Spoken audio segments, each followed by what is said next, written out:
পঁচিশে বৈশাখ ধেনুদান ধেনুদান দেখা দিবার জন্মের প্রথম শুভক্ষণ তোমার প্রকাশ ফুলের কাগজ সূর্যের মতো তোমার প্রকাশ ফুলের কাগজে উদ্ঘাট সূর্যের মতো ধেনুদান দেখা দিবার বিশ্বকবি রবীন্দ্রনাথ ঠাকুরের চরণে জানাই আমার শ্রদ্ধা ও প্রণাম। তার সৃষ্টির আলোয় আজও আলোকিত হয়ে আছে আমাদের প্রাণ। নমস্কার বন্ধুরা, আমি ইন্দ্রাণী। আমার চ্যানেলে তোমাদের সবাইকে স্বাগত জানাই। তো বন্ধুরা, আজ আমাদের বিদ্যালয়ে কবিগুরুর জন্মজয়ন্তী পালন উদযাপনে কিছু সুন্দর সুন্দর মুহূর্ত তোমাদের কাছে তুলে ধরলাম। তো চলো বন্ধুরা, দেখতে থাকো। আশা করছি তোমাদেরও খুব ভালো লাগবে। সিদ্ধের সিংহ শিশু বিদ্যাসাগর বীর, উদ্বেলিত দয়ার সাগর বীর যে শুভবীর। প্রতিষ্ঠাতা স্বর্গীয় মাস্টার প্রার্থনা করো 25 বৈশাখ। আর একবার তুমি চন্দ্রনাও রবীন্দ্রনাথের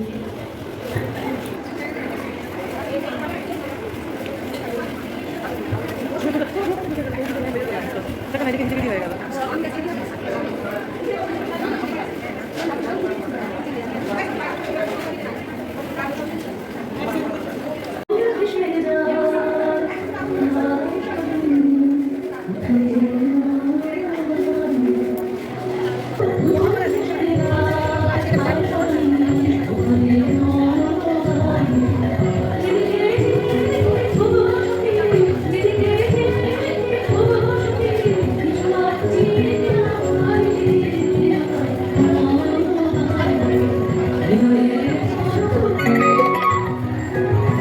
তো প্রথমেই তোমাদের কাছে ক্ষমা চেয়ে নিচ্ছি বন্ধুরা, যারা রবীন্দ্রসঙ্গীত প্রেমী। জানি এত স্পিডে মিউজিক করেছি, নাচ গানের অনুষ্ঠানগুলো এত স্পিডে মিউজিক করেছি যে তোমাদের ভালো লাগবে না, কিন্তু উপায় নেই, কপিরাইট পড়ে যাবে, তাই বাধ্য হয়ে আমাকে স্পিড বাড়াতে হলো। তো প্লিজ তোমরা আমাকে ক্ষমা করে দিও, একটু মানিয়ে নিও প্লিজ।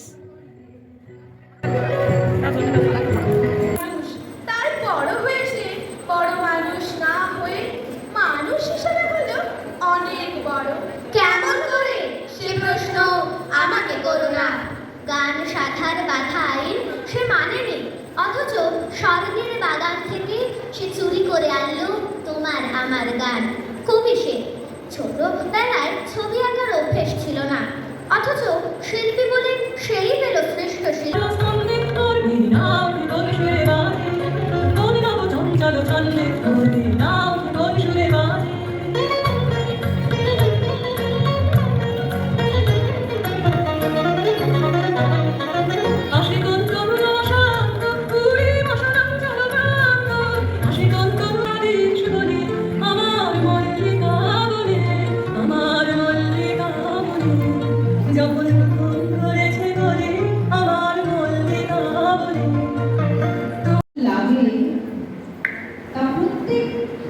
সংবেদনশীল বাঙালি মনের এক অপূর্ব অনুরণন জাগায়।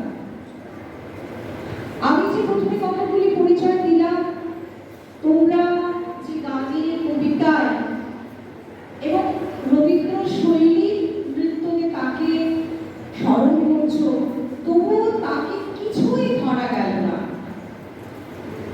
তোমরা জানো যে সাহিত্যের, বা জানবে বড় হতে হতে, যে সাহিত্যের এমন কোনো ধারা নেই, এমন কোনো ক্ষেত্র নেই যেখানে তিনি অনায়াসে অবাধে বিচরণ করেননি। কিন্তু শুধু এইটুকু বললে তার সম্পর্কে কিছুই বলা হয় না। তিনি ছিলেন একজন পৃথিবীর অন্যতম শ্রেষ্ঠ চিন্তাবিদ, দার্শনিক, সত্যদ্রষ্টা ঋষি। শান্তিনিকেতন এবং শ্রীনিকেতন তার দুটি অনন্য কীর্তি। এর বাইরেও তিনি একজন ছিলেন দক্ষ কর্মী, সংগঠক, সমবায় আন্দোলনের তার একটা বিশেষ ভূমিকা ছিল।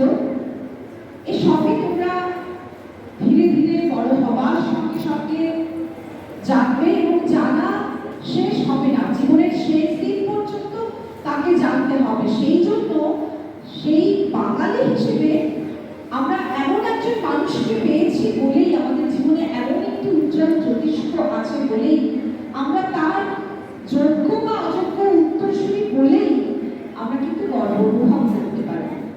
তো আমি তোমাদের কাছে তুলে ধরার চেষ্টা করছি, ঠিক আছে, শুধুই মোবাইল শোনো, একটু জোর করেই তোমাদের শোনানো দরকার, গড়ে উঠছে না তোমাদের মনন যেটা ঘুরে তোলা উচিত সেটা হচ্ছে না। সে সময় স্ত্রী মেয়ে চিঠি করে রবীন্দ্রনাথ তার স্ত্রীকে লিখেছিলেন, আমার মিষ্টি বেলারানোর চিঠি পেয়ে তখনই বাড়ি চলে যেতে ইচ্ছে করছিল। আমার জন্য তাহার মন কেমন করে, তার তো ওই একটুখানি মন, তার আবার কি হবে, তাকে বলো আমি তার জন্য অনেক অড আর জ্যাম নিয়ে যাব। রবীন্দ্রনাথ বলেছেন, আর সব ছেলে মেয়েদের থেকে বাবা দিদিকে বেশি ভালোবাসে।